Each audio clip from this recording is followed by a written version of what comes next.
lots of big doings since we last met. The collective bargaining agreement, the return to play, it was one whole kit and caboodle. The union voted on it, 502 to 135 in favor of. And as Bob McKenzie pointed out, that's 78.8% in favor. The Board of Governors vote was unanimous. The games are going to start August 1st, just 2 weeks from Saturday. Labor peace has been insured through 2026, which to me is the biggest detail of all of this. The salary cap will remain flat at $81.5 million for next season, will grow as revenue recovers. Biz, that's a big point with you. I know you wanted to break down a bit. Yeah, obviously with the cap not moving, it's going to affect a couple teams. A few in particular, of course, the Leafs, and I wrote down here, their top 8 players make up for 77.5% of the cap. Like, they are going to have to find a way to work that out. Tampa's in a very similar situation as well. Their top 8 players are making 77.68% of the cap. And I found this interesting too. 8 of Tampa's top 10 players have a no trade clause and or a no move clause. And why the fuck are you laughing, Whit? His stat guy just start the show.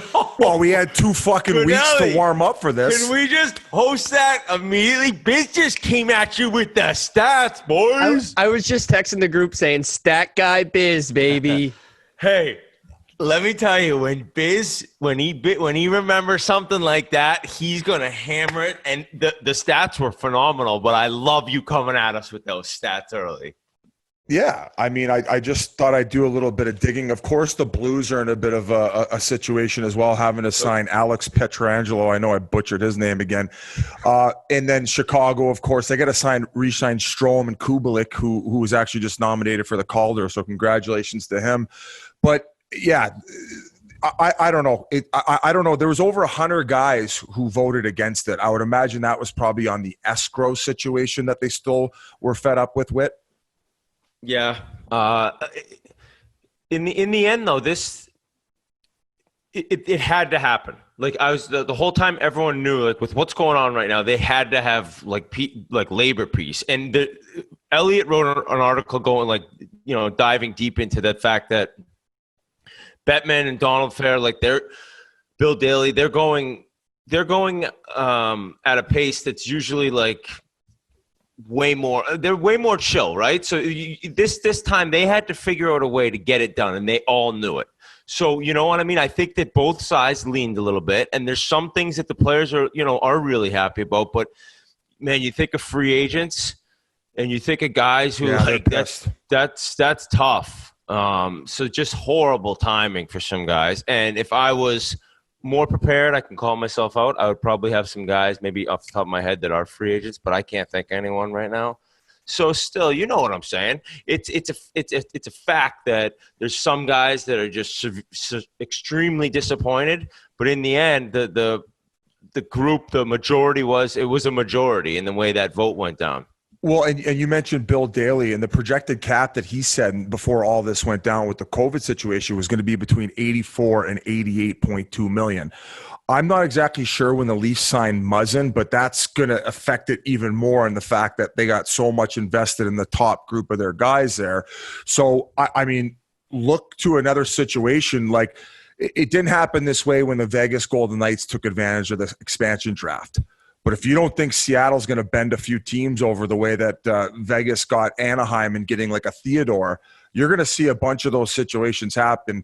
And if anything, maybe a little bit of trickle effect to the teams that have a ton of cap space available, like the New Jerseys, the Ottawas, the Detroits, and maybe they could take advantage. But that's one aspect of this hard cap league that does make it more, what's the word I'm looking for? More competitive, right? Because all of a sudden in a situation like this where the cap gets capped at the same amount, now all of a sudden a bunch of teams are in a bind when they gave guys money expecting it to go up, where they're going to have to shed some assets. So things are definitely going to be interesting, and you're going to see where the GMs really come into play as far as their intelligence and how they're able to maneuver these lineups. Dubas has his hands full, as well as the guy in Tampa Bay. But Biz, also, it was super important to so many guys that they had the ability to opt out without punishment. And you've seen, we'll go into a list, I think, there's 10 guys so far, maybe a couple more. So I think that I'm not saying it was just that few of the players, but there was a lot of guys who made it clear that had to be, part of it. And there were so many different things that you could look to that the players maybe liked and disliked. And the tough thing is that the minimum goes up, but the cap stays the same. So it's like you're hamstringing teams even more. You know what I'm saying by that? And yeah, it ended up getting done. It kind of had to, and it's for a long time. And I just think it's like in a time like this, you don't even know these games are going to be like. You don't even know how this is going to go down. Although the excitement is rising. I think it was so important that they just got it done, and they did.